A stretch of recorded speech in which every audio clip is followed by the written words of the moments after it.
on the topics faith, family and freedom in Cuba, Belgium, Brazil, Congo, UK and all over the USA to crowds from 14 to 40,000. International leadership speaker, trainer and coach. Author of Learn to Raw Leadership, Attitude Hack, Live a More Excellent Life, 5 Battle Strategies of a Victorious Warrior. 2021 President's Lifetime Achievement Award recipient. Founding partner of the John Maxwell team. Toastmaster International Speech Competition semi-finalist. Founder of Tell It Like It Is TV, ThatGuyRocks.com and ThatGuySpeaks.com. Creator of Story Power TV, Transforming Grace TV, and Leading Leaders Podcast. Producer of 4 TV programs and podcasts for Liftable TV and World Trumpet Television as well as multiple social media channels. Please help me welcome J Loren Norris. Supercalifragilisticexpialidocious, even though the sound of it is something quite atrocious. I am not Mary Poppins. But you know what else I'm not? I'm not enough of a master of words to know what in the world supercalifragilisticexpialidocious actually means. Is there a meaning to that word? Does it have a definition? I mean, the old joke is, it's the longest word in the English language. Can you spell it? Most people can't because they try to spell supercalifragilisticexpialidocious, and that takes a minute. But the real joke is, can you spell it? It. I-T. Two letters. See, plays on words, they can be incredible or dangerous. They can also reveal your attitude and your worldview and how you think about things, and phrases that you might use in common conversation, and they might seep into a communication style format like a blog or a post or a live video or a presentation from stage or a sales conversation. Those words reveal a lot about you, and that's what I want to talk about in this episode of Leading Leaders with the focus on story power. Stay tuned. Subscribe now for our extensive video library of leadership lessons promoting faith, family, and freedom.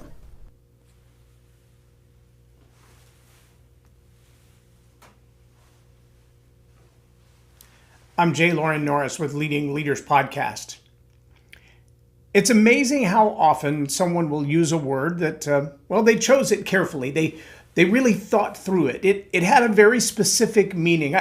I've got some books over here on my shelf that, one in particular that comes to mind from a friend by the name of Dr. Randy Weiss. He's got a couple of different PhDs and a couple of different things, but on the regular, in his books, he'll use words that the word itself is almost as long as supercalifragilisticexpialidocious. So sometimes they have a hyphenated, I'm kidding, they're not quite that long, but they're close. Just to wrap on to the next line, they're not quite that long, but they're close. But if you look up the meaning of the word, which you kind of have to do because it takes up half of the paragraph, and the meaning of the word, if you just took the meaning of the word and tried to put it back into the context. I don't know if you've ever done that. You take a word out of a sentence and you put the definition of the word in the sentence and try to reread it. It explains a lot about the writer and their thinking. But some of these words Dr. Weiss uses they're so deeply nuanced that you can't really just shove them back in the paragraph because, the definition is a paragraph or two as well. And the definition may have multiple language applications where the etymology of the word, etymology, I can never get those two right. It really bugs me. The origin of the word, its origin actually could mean something entirely different in another language. And only by the implication of the context around it do you have an idea of which language it might be referring to, which origin it might be referring to. How do various people use that word? Now, the irony is, most people read and write, and I say most people, the average citizen around the globe, at about a 5th to 7th grade reading level. Which means if you use big, gigantic academic words, then either you already know who your audience is, or you don't care that most people don't get it. It's funny when you talk to attorneys, they generally have a way of using big words because they've experienced the same thing. If I try to give you the whole definition of what it means to set precedents, we'll be here for a minute because even precedents, legal precedents, social precedents, cultural precedents. Well, what do we mean by setting precedents? And the definition of the word itself has different meaning in different applications, just like it might in different languages. But an attorney is going to assume, if you're having a conversation with them, that the word precedence has a specific meaning. Unfortunately, for people who refuse to dig into the words, dig into the meaning of the words, that's not always the case. And it is often the case that, especially when I was in the Dale Carnegie program as a coach, I would encounter people in the engineering world, as an example, or the medical pharmaceutical world, as an example, where there was some industry-related colloquialisms or turns of phrase that in that industry, they mean a lot. You just kind of put it right there. When I was in Yellow Pages sales, we used to actually sell ads into a printed book that was about 2 inches thick. In Yellow Pages ad sales, there was that number, when you dial the number and it's no longer in service or it's OB, disconnected, we called it the national anthem of the broke. Because when you got that number, everybody knew you were already out of business. Everybody knew your number had been disconnected or is no longer in service. For an ad sales rep, that was a double-edged sword. On the one hand, it meant you're not responsible for returning the revenue that was out on that ad last year because, well, they're out of business and you can't get blood out of a tournament.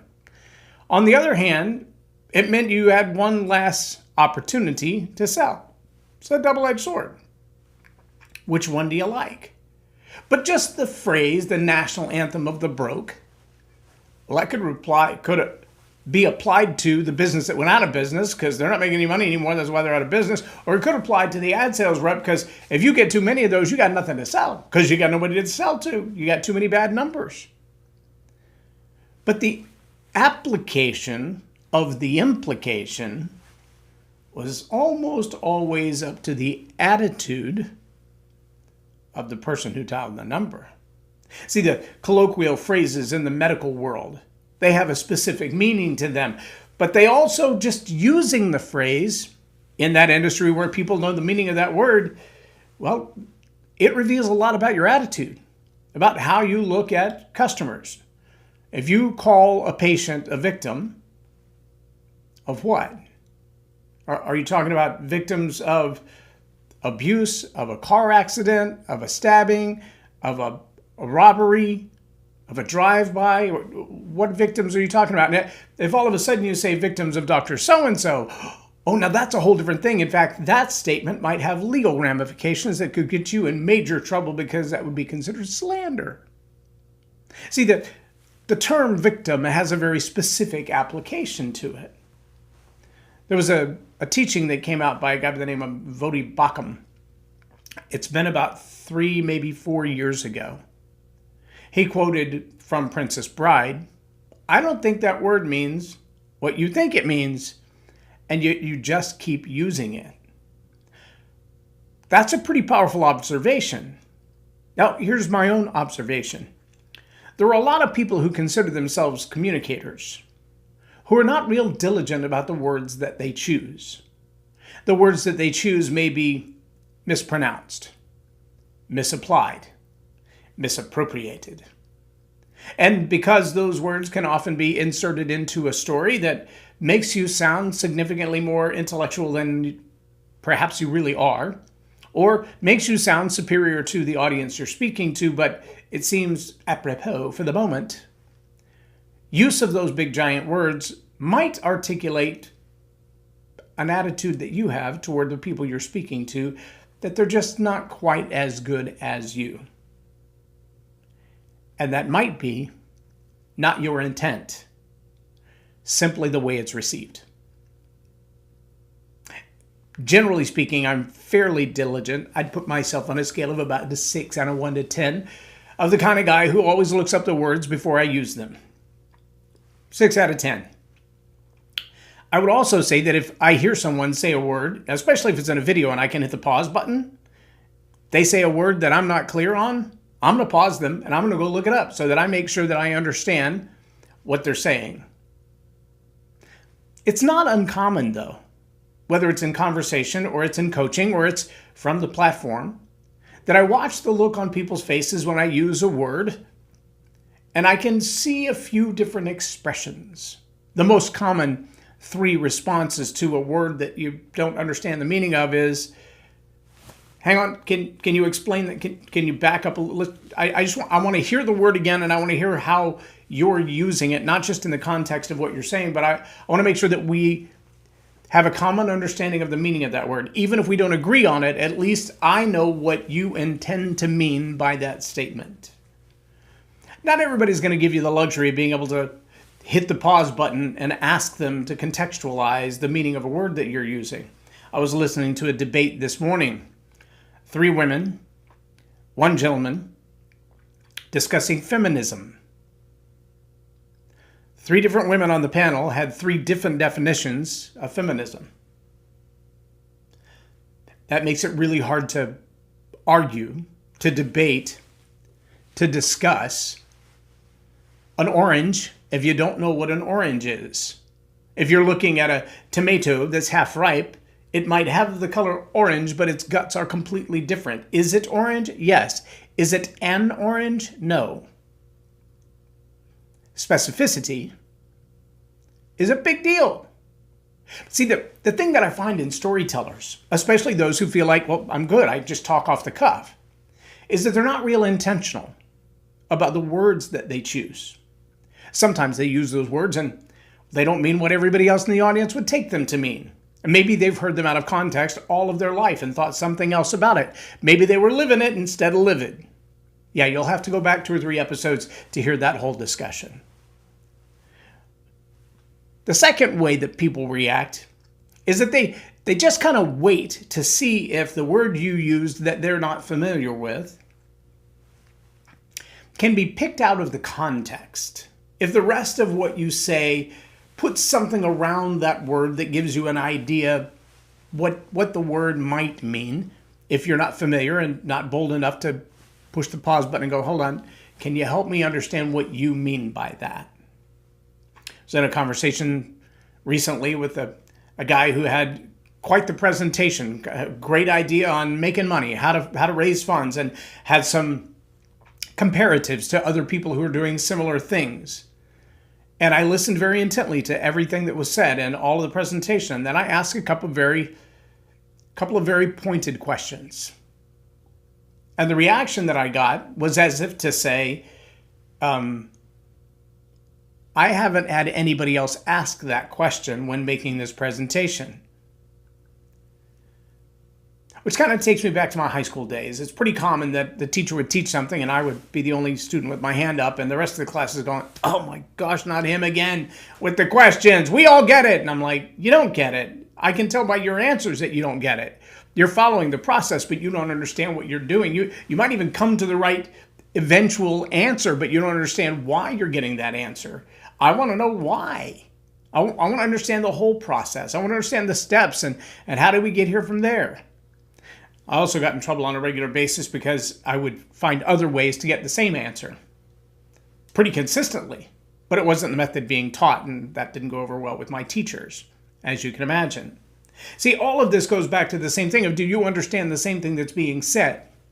Or as Chris Tucker, do you understand the words that are coming out of my mouth? To which Jackie Chan replied, I am Chinese, not deaf.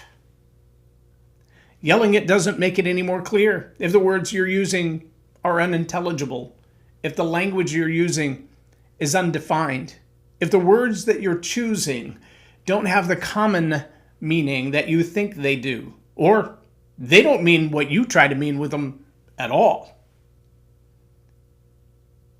Maybe you think we live in a democracy. We don't. It's not our form of government. Never has been. In fact, our founding fathers hated the concept of a democracy. One of them was quoted as saying, democracies live violently. They're born violently. They die violently. That was not their intent. In fact, another founding father was asked, what kind of nation have you given us? To which his reply was, a republic. if you can keep it. We don't live in a democracy.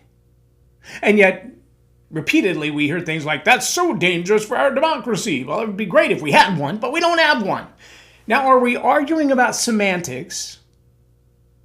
Or does that distinction matter? Is it a distinction without a difference, or a difference without a distinction? Or do we distinctly differ in our opinions of that word? Well, it's a pretty big difference. It's like the definition of diagnosis versus prescription. Two totally different things. Democracy and a republic, two totally different things. Faith and religion, two totally different things. And if you're flippant about the way you use these words, then that flippancy can cause someone else to kind of fall into the casualness of the meaning of what you're trying to convey. And if the stories that you tell are not specific to the meanings of your words, then you might find people in that vague state of saying, I'm just listening to what you're saying in the context of everything else that you're saying, and your use of big words may or may not impress me, but it doesn't necessarily change my opinion because I'm just listening to the context. And that one big word is like it's a wart on a princess's nose. It really stands out, but it doesn't belong there. It's pretty obvious. Now, the third way that people react to words that you choose that they don't understand, they don't know the meaning of, perhaps it's out of their regular vocabulary or not in their dialogue or dialect, or maybe you're mispronouncing it, misapplying it altogether, and they're thinking, like a dog listening to a weird sound, that doesn't belong there. It doesn't fit there. It's kind of like the wart on the princess's nose. But their reaction isn't to try to pause or contextualize or give the good grace of saying, well, I don't know what the word means, but I assume you used it right. But instead, they have an emotional reaction to the word you chose. Now, that can be problematic really, really fast. In fact, that's how people get triggered. There's a whole series of videos on various social media platforms of an individual who is very masculine, facial hair, giant shoulders, big square jaw, deeper voice than mine, who likes to go into restaurants and film themselves being engaged by servers. And when the server says, yes, sir, no, sir, this individual throws a fit, films the whole thing, calls for a manager, asks to go over the manager's head. I can't believe so-and-so misgendered me. This is their entire social media platform is built on the idea that someone called that person a him when that person would rather be called her or they. It's all about pronouns. Now, whatever you think of the social impact of the decision to change your pronouns from what they might have been when you were 2 or 3 years old, or what they might have been when the doctor handed you over to your mother, to use different pronouns than the doctor might have used in that moment 20 years ago, 40 years ago, it's totally up to you. To ask everyone else to agree with you, well, that's a step in another direction. How you choose to refer to you, totally up to you. How you expect everyone else to refer to you, well, that requires agreement. Not compelling, but agreement. I can't make you believe what I believe.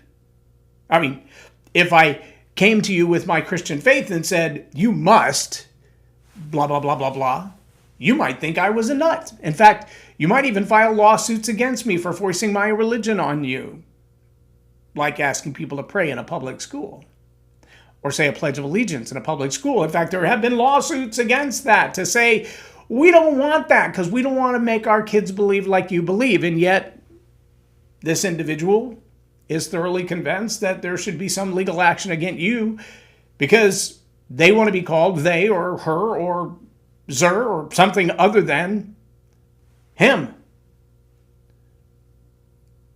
Drastic difference.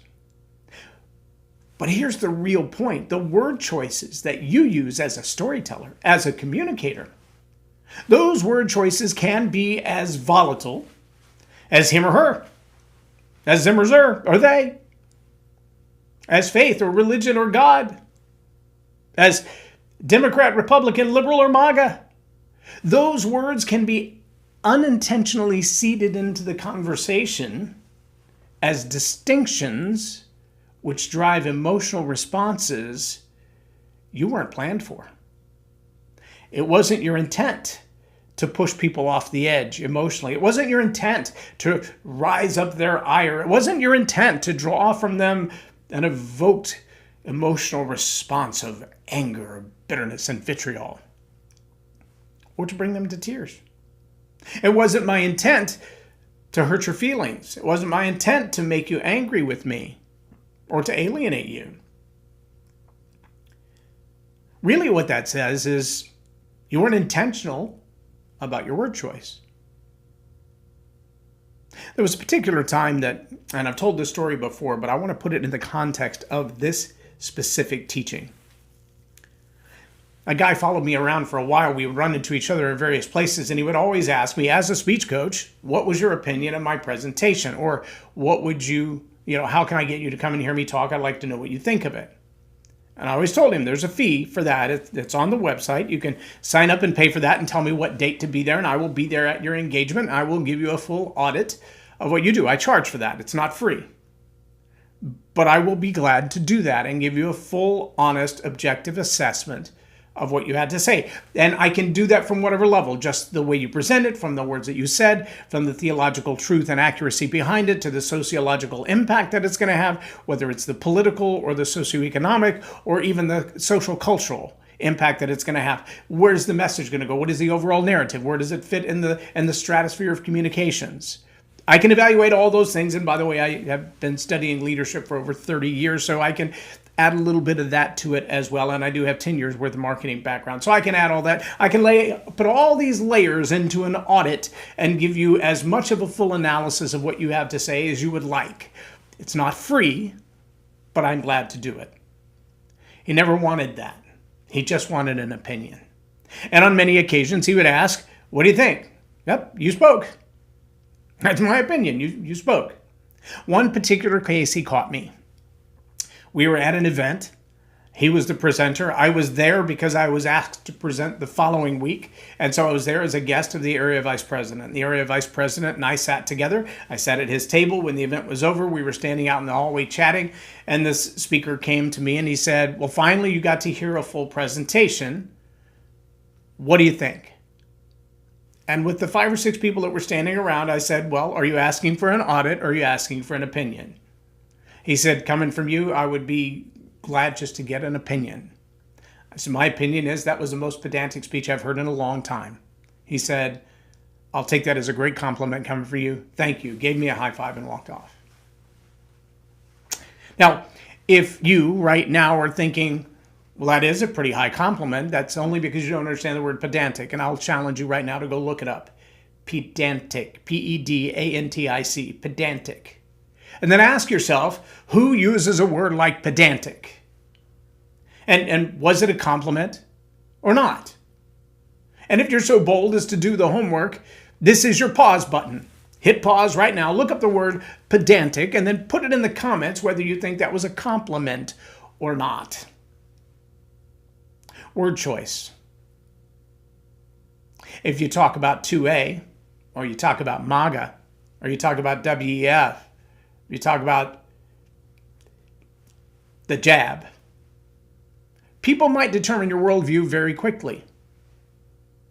If you talk about the president,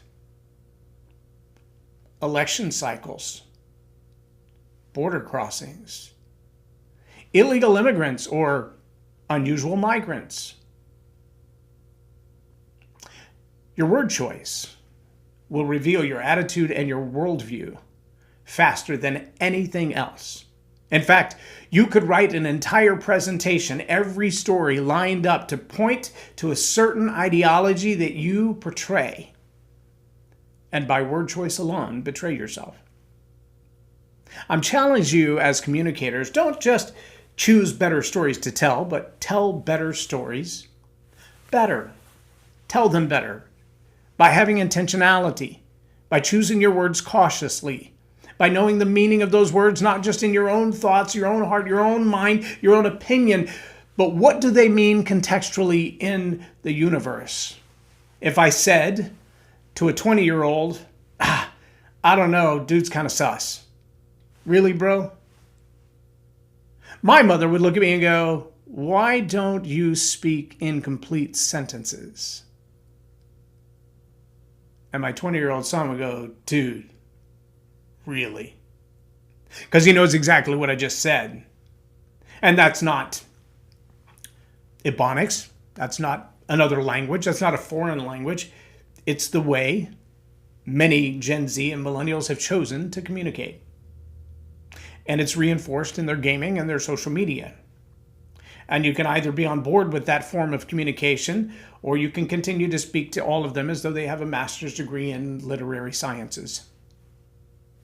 It's entirely up to you. But I would encourage you as a leader and a communicator to tell better stories better, choosing words that fit the audience that you're talking to.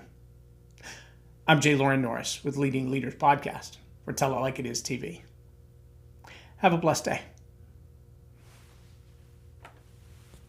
Loren is a master teacher on storytelling, and I learned so much. I'm really going to have to sit down and go back through everything, and I think I might have to have some more coffees with Loren, but it was totally worth my time, and I really highly recommend it if you're looking to grow your ministry, grow your business, grow your career.